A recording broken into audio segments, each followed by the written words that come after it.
Hello everyone, कैसे हैं आप सब लोग। Welcome back to ICT virtual classroom Dehradun. मैं निखिल राणा, क्लास 11th का आज मैथ्स की क्लास मैं लूंगा क्योंकि किसी कारणवश मैम अभी आज क्लास में नहीं है। So this is an arrangement lecture for class 11th और आज हम मैथ्स का कोई टॉपिक पकड़ेंगे, छोटा सा टॉपिक, जिससे आपके छोटा टॉपिक और इंपॉर्टेंट टॉपिक जो आपका कवर हो जाएगा, एंड वो है limit and derivatives. Limit and derivative, सीमा और अवकलन। आपका ये चैप्टर जो है सीमा और अवकलन, लिमिट एंड डेरिवेटिव्स, बहुत इंपॉर्टेंट ये चैप्टर है। ठीक है, अच्छा ये चैप्टर है, आगे जाके भी 12th में भी इसके क्वेश्चंस आपको देखने को मिलेंगे। तो अभी फिलहाल हम आज और कल 2 दिन मैं क्लास लूंगा मैम की जगह, और तो इसमें हम कुछ चीजों को आप थोड़ा सीखेंगे। तो चलिए क्लास शुरू करेंगे अपना लिमिट एंड डेरिवेटिव्स का।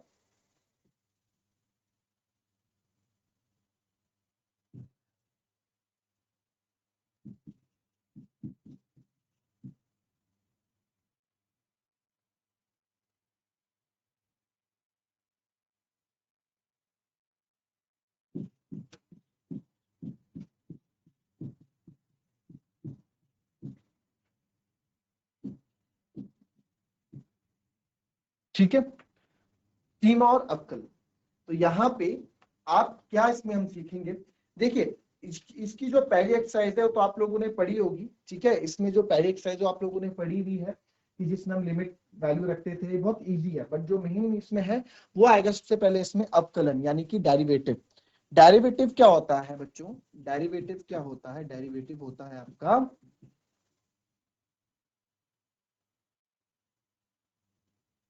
रेट ऑफ चेंज, यानी कि किस रेट से चीजें क्या हो रही हैं, चेंज हो रही हैं, किस रेट से चीजें क्या हो रही हैं, चेंज हो रही हैं। ठीक है, किसी रेट से चीजें किस रेट से चीजें चेंज हो रही है, रेट ऑफ चेंज, सिंपल सी इंग्लिश है, रेट ऑफ चेंज, समझ में आ जाना चाहिए आप लोगों को। तो मान लेते हैं, माना या फिर लेट y इक्वल्स टू कोई y इक्वल्स टू fx हम मान लेते हैं, y equals to fx। fx क्या है, फलन है, फलन मतलब फंक्शन। fx मान लो b यानी फंक्शन,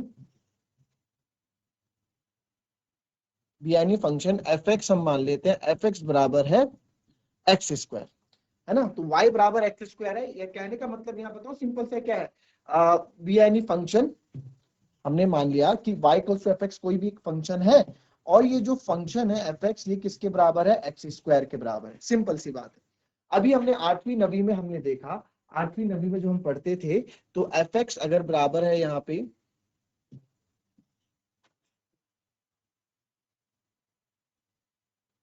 3x, अब हमने बोला f2 निकालो, तो आप क्या करते थे, x की जगह 2 रख देते थे, और 3 दूनी 6। बोला f3 निकालो, तो हम क्या करते, x की जगह 3 रख देते थे, है ना।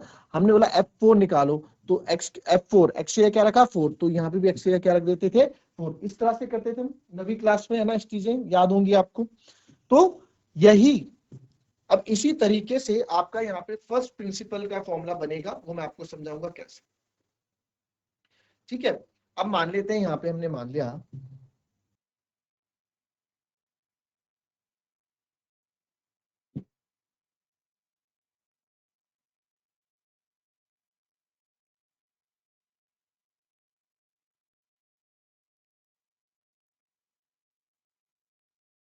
ठीक है, चलो ये हमने मान लिया, यहाँ पे x है, यहाँ पे y। ठीक है, ये हमने मान लिया x और y।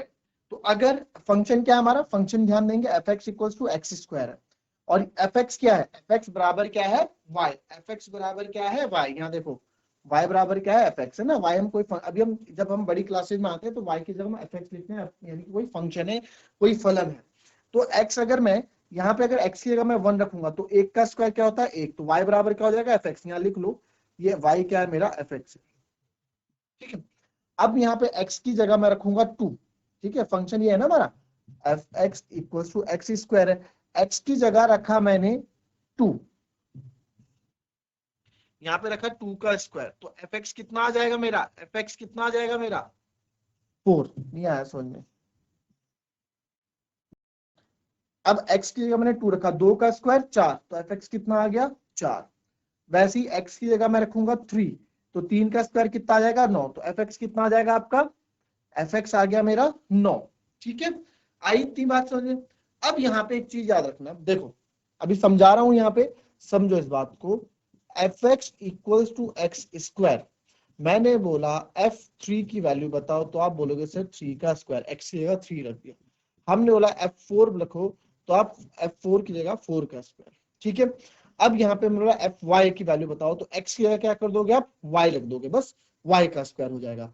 वैसे ही मैंने अब fx की जगह fx ही रहने दिया, fx की जगह अब मैंने fx की जगह क्या डाला, यहाँ x की जगह मैंने x और डाल दिया। तो जब x मैं डालूंगा तो एक्स स्क्वायर इंटू एक्स कितना हो जाएगा, एक्स क्यूब हो जाएगा, ठीक है, एफ एक्स क्यूब। ये आपको रटना नहीं है, ये आपको बस समझा रहा हूँ। ये मैं क्या कर रहा हूँ, ये मैं आपको बस समझा रहा हूँ। अभी हम फॉर्मूला जो इससे फॉर्मूला बनाएंगे ना, वो आपको जिंदगी भर याद रहेगा, इसलिए आपको समझा रहे हैं बस। तो हमने यहाँ x डाला, तो x की जगह हमने जब यहाँ फिर से x डालो तो x क्यूब हो गया। अब हमने क्या किया, अब हमने यहाँ पे एफ एक्स की जगह, है ना, एफ एक्स की जगह हमने थोड़ा सा चेंज कर दिया, एफ एक्स प्लस एच कर दिया। एक्स की जगह एक्स प्लस एच डाल दिया, तो यहाँ भी एक्स प्लस एच का होल स्क्वायर हो जाएगा, यहाँ पे भी एक्स प्लस एच का होल स्क्वायर हो जाएगा। तो यहाँ पे आपने एक्स की जगह एक्स प्लस एच डाला, ठीक है, तो हमने भी यहाँ पे एक्स प्लस एच का सॉरी होल क्यूब क्यूब हो जाएगा यहाँ पे, ठीक है। तो यहाँ पे भी क्या हो जाएगा, सॉरी स्क्वायर रहेगा, और ये भी स्क्वायर, एक्स प्लस एच का होल स्क्वायर हो जाएगा, ठीक है। जब हमने एफ एक्स बराबर रख दिया तो एक्स स्क्वायर हो जाएगा, ये भी एक्स प्लस एच का होल स्क्वायर हो जाएगा, यानी कि वर्ग हो जाएगा। अब यहाँ पे देखो, इस वाली लाइन पे आप यहाँ देखो, जो यहाँ पे एफ एक्स है, जो यहाँ पे एफ एक्स है वो कितना है, एक्स स्क्वायर है। यहाँ पे एफ एक्स कितना है, एक्स स्क्वायर, एफ एक्स मतलब क्या है, वाई। और यहाँ वाले पे जो एफ एक्स है वो कितना है, एक्स प्लस एच का होल स्क्वायर है। यहाँ पे जो एफ एक्स है वो कितना है, एक्स प्लस एच का होल स्क्वायर है। तो जो अच्छा, जो हमने यहाँ एक्स था, एक्स से हमने एक्स प्लस एच में गए, तो यहाँ पे एक चीज समझना, जो ये एच है ना, जो हम ये एक्स से जो एक्स प्लस एच गए, अगर एक्स 3 था तो इसमें एच हमने जोड़ दिया, और एच क्या है, बहुत छोटा नंबर है, 0.001 या 3 प्लस 0.0000005, बहुत छोटे सा चेंजेस हमने किया, ठीक है। हम ये मान के चलते हैं कि इसमें हमने जो इसमें चेंजेस किए हैं बहुत ही छोटे से चेंजेस किए हैं, और वही चेंज अगर हमें यहाँ चेंजेस हुए हैं तो वही चेंजेस हमारे हल्के से यहाँ पे भी हुए हैं। तो ये हमारे क्या हुए, हल्के से चेंज हुए हैं। तो जो एच है वो बहुत छोटा है, बहुत माइनर है, ठीक है। तो यहाँ पे हम जैसे हमने पहले वाले फंक्शन में देखेंगे, देखो चलो अभी देखो, समझो अभी थोड़ा, अभी जो अभी ना थोड़ा आपको नया नया लग रहा होगा, अभी जैसे धीरे धीरे आप आगे इसको समझेंगे आपको चीजें और अच्छे से क्लियर होंगी, ठीक है। क्वेश्चन जब हम इसमें करेंगे ना तो और अच्छे से चीजें क्लियर होंगी। अब यहाँ पे क्या हुआ, अब derivative of y with respect to x हम क्या निकाल रहे हैं, डेरिवेटिव ऑफ y यानी rate of change of y, derivative of y with respect to x, x के रिस्पेक्ट में, ठीक है। WRT मतलब है विद रिस्पेक्ट टू, W मतलब विद रिस्पेक्ट टू। देखो आपको ये चीजें आनी चाहिए बच्चों, है ना। आगे जाके आप अभी 12th में जाओगे, इसके बाद कॉलेजेस में जाओगे, तो ये चीजें आपको थोड़ा बहुत पता होनी चाहिए, क्योंकि वहां जो आपकी क्लासेस चलेंगी, मोस्ट चांसेस है, प्रोबेबली चांसेस 90% चांसेस है ऐसे इंग्लिश में चीज आपके, इंग्लिश में कहने का मतलब है इंग्लिश में बात नहीं करेंगे वो, चीजें वर्ड्स इंग्लिश में बोलेंगे, बातें हिंदी में ही होंगी, हिंदी में ही आपको समझाएंगे। तो छोटे छोटे हैं, ठीक है। तो derivative of Y with respect to x, इसका मतलब क्या है, देखो डेरिवेटिव ऑफ वाई, डेरिवेटिव का मतलब देखो, डेरिवेटिव का मतलब सर आपने क्या बताया था, डेरिवेटिव का मतलब सर आपने बताया था रेट ऑफ चेंज। तो यानी कि rate of change of y, यानी कि rate of change of y, इसका मतलब क्या बना, इसका मतलब बना चेंज इन वाई, इसका मतलब क्या बना, इसका मतलब बना बच्चों चेंज इन वाई। वाई में क्या चेंजेस आया, किसके रिस्पेक्ट में, एक्स के रिस्पेक्ट में, change in with respect to x. Y में क्या चेंज आया, किसके रिस्पेक्ट में, एक्स के रिस्पेक्ट में। तो change in Y upon change in x, कि दोनों में क्या चेंजेस आए, देखो यहाँ पे,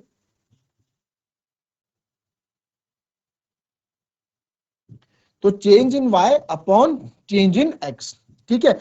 तो derivative of Y with respect to X, derivative मतलब क्या, रेट ऑफ चेंज, कि सर वाई में कितना रेट ऑफ चेंज आया, किसके रिस्पेक्ट में, किसके रिस्पेक्ट में, वाई के रिस्पेक्ट में। तो change in Y, change in Y, changes in Y, Y में क्या चेंजेस आए, किसके रिस्पेक्ट में, एक्स के रिस्पेक्ट में। अब यहाँ देखो, अब देखो वाई, वाई में क्या चेंजेस आए भाई, देखो वाई में क्या चेंजेस आए, वाई की हम बात समझते हैं। यहाँ पे वाई में क्या चेंजेस आए सर, y ना पहले, अब देखो फॉर एग्जांपल कोई लाइन, ठीक है, कोई लाइन पहले ये 5 सेंटीमीटर थी, ठीक है, फिर ये लाइन थोड़े सा आगे बढ़ के ये हो गई 8 सेंटीमीटर, कितनी हो गई 8 सेंटीमीटर, 8 सेंटीमीटर हो गई, चलो इसको मान लो ये हो गई 9 सेंटीमीटर। तो मैं अगर आपसे पूछूं कि इसमें कितना चेंजेस आया, सर ये पहले तो 5 सेंटीमीटर तक चलती थी ये गाड़ी, या जो भी आप कुछ भी मान लो, लाइन 5 सेंटीमीटर तक जाती थी, अब ये लाइन 9 सेंटीमीटर तक जा रही है, तो कितने चेंजेस आए, 9 माइनस 5, 9 में से 5, यानी इतना चेंजेस आया ना, ये कितना होगा, ये 4 सेंटीमीटर। कैसा आया, 9 में से 5 को आपने घटाया होगा, तो 9 माइनस 5 यानी कि 4 सेंटीमीटर का चेंजेस, 4 सेंटीमीटर का बदलाव इसमें आया है। ऐसे तो करते हैं, है ना।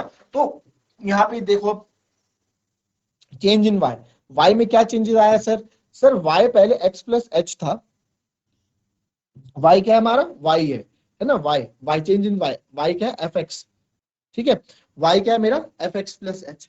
तो वाई आप यहां देखेंगे, सर वाई था मेरा पहले एफ एक्स प्लस एच, ठीक है, वाई था मेरा पहले F X plus H minus F X, ठीक है, इतना 9 में से 5 गए, वही वाली कहानियां बता दी, ठीक है, एफ एक्स प्लस एच में से एफ एक्स आप माइनस करोगे तो आपको क्या आएगा, इसमें क्या आएगा,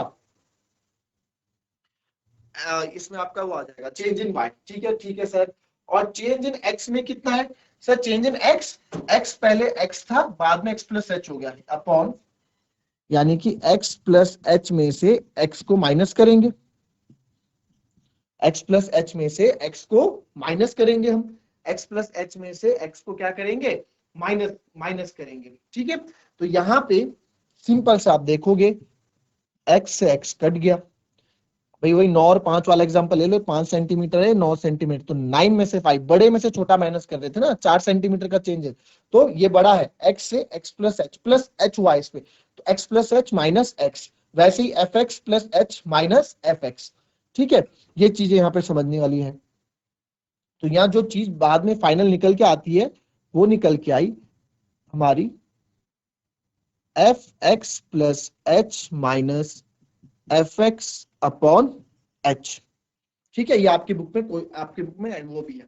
अब क्योंकि बच्चों, क्योंकि यहाँ पे जो चेंज होता है, क्योंकि यहाँ पे जो चेंज होता है फंक्शन में, यहाँ पे जो चेंज हो रहा है वो क्या होता है, जो यहाँ पे चेंज हो रहा है वो बहुत छोटा चेंज है, जैसे कि मैंने आपको बताया जो एच जो बन रहा है, एच यहाँ पे बहुत छोटा है, 0.00001 या 0.0000006, बहुत छोटा चेंजेस, बहुत मामूली सा चेंजेस हम इसमें, तो इसीलिए, इसीलिए यहां से हम बोल सकते हैं कि therefore, क्योंकि बहुत ही छोटा चेंजेस है, देयर इज माइनर चेंज,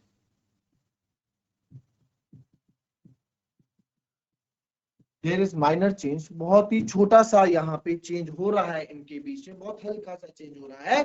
तो जब हल्का सा चेंज होता है तो हम क्या लेते हैं यहाँ पे, इसलिए लिमिट ले लेंगे कि sir limit h tends to 0, ठीक है, एफ एक्स प्लस एच, वही एफ एक्स, लिमिट इसके आगे लिमिट लगा दी बस, F X plus H minus F X upon H.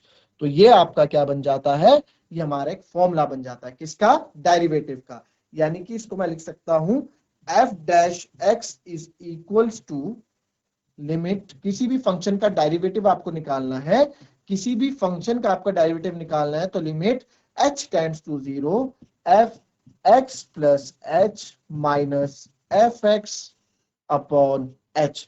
तो ये क्या बन गया आपका, ये हमारा एक फॉर्मूला बन गया, ठीक है, क्या बन गया, ये हमारा एक फॉर्मूला बन गया bye first principal method F dash x. अच्छा एक चीज और समझो, इस एफ डैश एक्स को हम ये भी लिखते हैं डी बाय डी एक्स, ठीक है, डी बाई डी एक्स भी इसको हम लिखते हैं कि भाई डी बाई डी एक्स, किसी भी फंक्शन का डी बाई डी एक्स, इसको हम ये भी लिख सकते हैं। तो F dash x D by D x, और कहीं कहीं इसको और वाई डैश भी बोला जाता है, कि वाई में क्या चेंज, ये डैश का मतलब बताओ क्या होता है, डैश का मतलब कि क्या चेंजेस आए, डैश का मतलब क्या चेंज, पहले क्या था, फंक्शन था केवल एफ एक्स था, ठीक है, समझो कोई फंक्शन था एफ एक्स, तो इसमें सर क्या चेंजेस आए, इसको बोलेंगे एफ डैश एक्स, वैसे ही ये वाई था, इसमें क्या चेंजेस आए, तो वाई डैश इसको आप बोल सकते हैं। तो एफ डैश एक्स भी हम इसको बोलते हैं, इसको आप अलग से लिख लीजिएगा एफ डैश एक्स, और बोल सकते हैं इसको वाई डैश, और बोल सकते हैं डी बाय डी एक्स। ये डी बाई डी एक्स भी डेरिवेटिव होता है, यानी कि डी बाई डी एक्स मतलब, अभी डी बाई डी एक्स के फॉर्मूले में आपको लिखाऊंगा, जो होता है डायरेक्ट फॉर्मूला। अच्छा ये क्या है, और जो ये है जो हमने निकाला इसको हम क्या बोलेंगे, इसको बोलेंगे by first principle derivative method. ये क्या है, first derivative principle, first derivative principle method.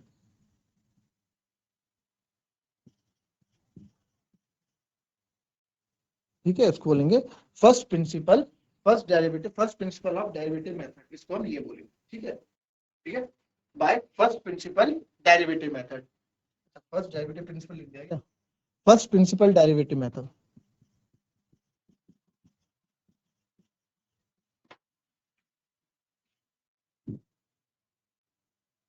First principle derivative method. ठीक है, इसके अभी क्वेश्चंस भी आएंगे आपके पास, वो भी हम करेंगे। लिखिए, इसको आप ये भी लिख सकते हैं हिंदी में, अवकलज का प्रथम सिद्धांत।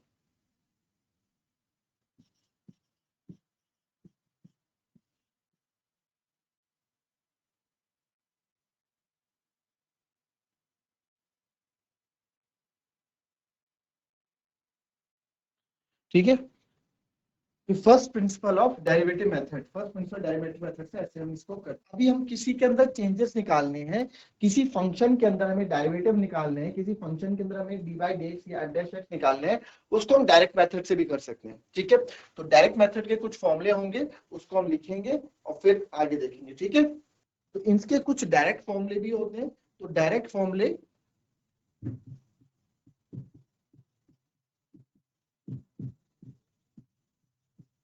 direct formula to find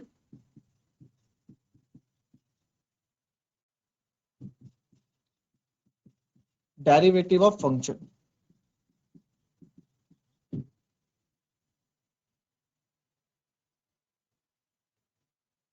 ठीक है, डायरेक्ट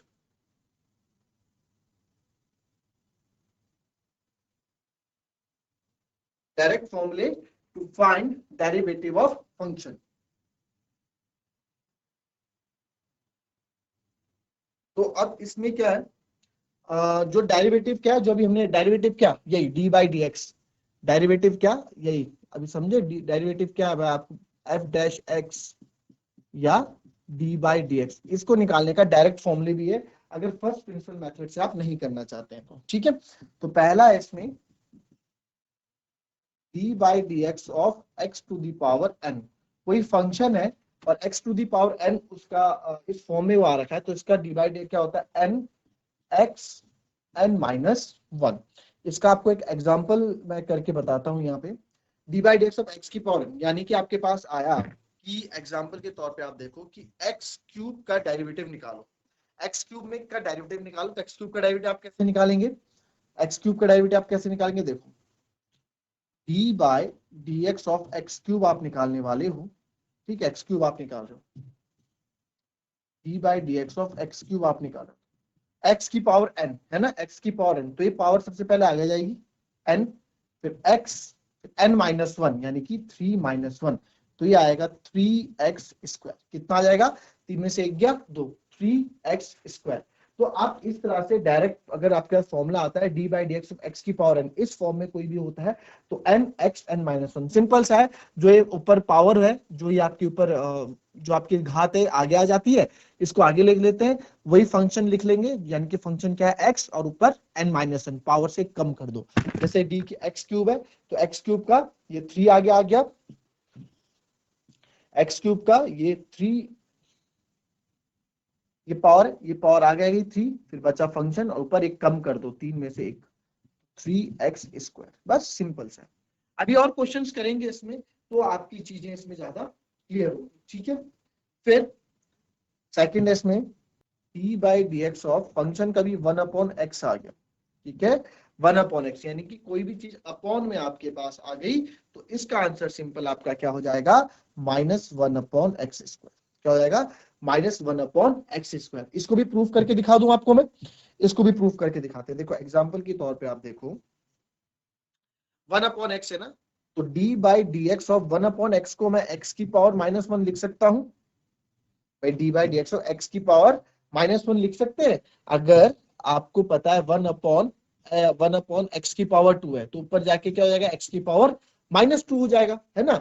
अगर 1/a³ है तो ऊपर जाके a³ -3 हो जाएगा। क्यों? क्योंकि जब ये रेसिप्रोकल ऊपर होके जाते हैं तो पावर नेगेटिव कर देते हैं अपनी। ठीक है, तो ये 1/x भी क्या हो जाएगा, ऊपर जाके x⁻1 हो जाएगी। ठीक है, अभी सीख लोगे तो ज्यादा इजी रहेगा। अब हम कहा थे, देखो 1/x था, x⁻1 ये ऊपर जाएगा तो x⁻1 हो जाएगी। चलिए बन गया फॉर्मूला d/dx ऑफ x⁻n वाला। तो x⁻n वाला फॉर्मूला बन गया। तो सर -1 ये पावर आगे आ गई x n-1, तो पावर है n-1, तो ये बना -1 x⁻²। क्या बना मेरा बना -1 x⁻²। तो यहाँ पे -1 ऐसे ही रहेंगे, x⁻² को मैं 1/x² लिख सकता हूँ, बिल्कुल लिख सकते हैं। तो देखो आपका बन के आ गया फॉर्मूला, यहाँ पे बन के फॉर्मूला आ गया -1/x²। तो यहां से भी आप देखोगे, इस फॉर्मूले से भी आपने ये फॉर्मूला निकाल दिया। क्या क्या मैंने x⁻1 1/x को मैं x⁻n की फॉर्म में लाया, 1/x को मैं लिख सकता हूँ x⁻1। तो जब हमने x⁻1 लिखा तो इसमें हमने वही सूत्र वापस लगा दिया, क्योंकि ये x⁻n की फॉर्म में है। तो यहाँ पे आ गया n x n-1, तो n x minus minus plus तो -2 हो गया, तो -1 x⁻², तो -1 गुणा x⁻², को मैं लिख सकता हूँ 1/x²। ठीक है, तो ये आ गया -1/x²। तो यहां से आपका ये क्या बन गया, दूसरा सूत्र आपका यहां से तैयार हो गया। ठीक है, इन दो को लिखो, फिर इसके बाद अलजेब्रिक जो ट्रिग्नोमेट्रिक है उसको भी लिखते हैं। एक और तीसरा लिख लो यहीं पे, d/dx ऑफ, वैसे भी ये आपके सिलेबस में नहीं है, बट e⁻x हमेशा e⁻x ही रहेगी। ठीक है, e⁻x हमेशा आपके सिलेबस में नहीं है अभी, बट लिख लो क्योंकि 12th में तो है, काम आ जाएगा। और d/dx ऑफ किसी भी कांस्टेंट का, कांस्टेंट मतलब समझते हो ना, अचर, कोई भी अचर होगा तो उसका d/dx क्या हो जाएगा, 0। एग्जाम्पल देखो, एग्जाम्पल के तौर पे अगर d/dx ऑफ कोई भी नंबर ले लो, 5 का क्या हो जाएगा, 0, क्योंकि कांस्टेंट है, नंबर है। d/dx ऑफ 100 ले लो, 100 का क्या हो जाएगा, 0। तो जो नंबर्स हैं, जो सिंपल कांस्टेंट है, उनका क्या होता है, 0 होता है। चलिए ठीक है, ये है कुछ डायरेक्ट फॉर्मूले। अब कल इसमें हम क्लास में क्या कंटिन्यू करेंगे, जो ट्रिग्नोमेट्रिक फॉर्मूले हैं, कुछ ट्रिग्नोमेट्रिक फॉर्मूले पहले मैं आपको लिखाऊंगा। ठीक है, sine d/dx of sine theta, d/dx of cos theta, इनके डेरिवेटिव लिखेंगे। फिलहाल आज इतने आपने लिख लिए, कल उससे आगे के हम लिखेंगे। एंड इसमें जो है, चलिए अभी लिख ही लेते हैं, ज्यादा टाइम उसमें लगेगा नहीं, तो ताकि आप लर्न भी कर लेंगे उसको, बाकी हम कल और भी चीजें इसमें सीखेंगे। तो यहाँ देखें, d/dx of sine x, sine x का डिफरेंशिएशन क्या होता है, साइन एक्स का d/dx होता है cos x। फिर d/dx ऑफ cos x होता है माइनस का साइन एक्स। फिर d/dx ऑफ tan x होता है sec स्क्वायर x। फिर d/dx of cos cosec x, x क्या है यहाँ पे, थीटा, क्या है, थीटा। तो cosec का, चलो थोड़ा tan के बाद ना cot ले लो, जैसे याद रहेगा तुम्हें, cot x। ठीक है, तो cot x का यहाँ पे होता है आपका माइनस का cosec स्क्वायर x। नंबरिंग कर देते हैं। ठीक है, फिर आ जाते हैं 5, कितने का हो गए, कॉट तक के हो गए। यहाँ पे कॉट के बाद आपका यहाँ पे आता है, कितने हो गए, 4 फंक्शन हो गए ना। अब बचा sec x, हाँ sec x बचा। तो d/dx ऑफ sec x का होता है sec x tan x। वैसे ही आप 6 पे आ जाओ, इसके बाद होगा आपका d/dx ऑफ cosec x, ये होता है minus cosec x cot x। तो अब आप यहाँ आपके फॉर्मूले देखो, एक चीज ध्यान रखना, एक चीज का आप ध्यान रखो, जहां जहां पे भी आपको को दिखेंगे ना, को, ये को ये सब के आगे क्या है, माइनस। देखो को के आगे माइनस, सीओ के आगे, जहां जहां आपको सीओ को दिखेंगे वो सारे आपको माइनस में मिलेंगे। तो साइन एक्स का होता है cos x, cos x का होता है minus sine x, differentiation of tan x होता है sec square x, cot x का होता है माइनस cos स्क्वायर x, और सेक का होता है सेक एक्स टेन एक्स, और कॉसेक का होता है कॉसेक और कॉटेक्स, यानी कि सेक अपने साथ सेक लेके चलता है, कॉसेक के साथ कॉसेक लेके चलता है, ठीक है। तो यहाँ पे ये आपको इस तरह से लर्न आपको करना है, ठीक है। तो ये फॉर्मूले आपको लर्न होने चाहिए, ये 12th में भी बहुत काम के हैं, ठीक है, बहुत मेन रोल है इनका, और 11th में भी उसके कुछ क्वेश्चन हम करेंगे, और कल इसमें प्रैक्टिस करेंगे फर्स्ट प्रिंसिपल मेथड से भी और डायरेक्ट फॉर्मूले से भी, ठीक है। तो आज की क्लास यहीं समाप्त करते हैं, मिलते हैं आपसे अपने कल की नेक्स्ट क्लास में, तब तक के लिए be happy, be healthy and be safe. Thank you and have a nice day.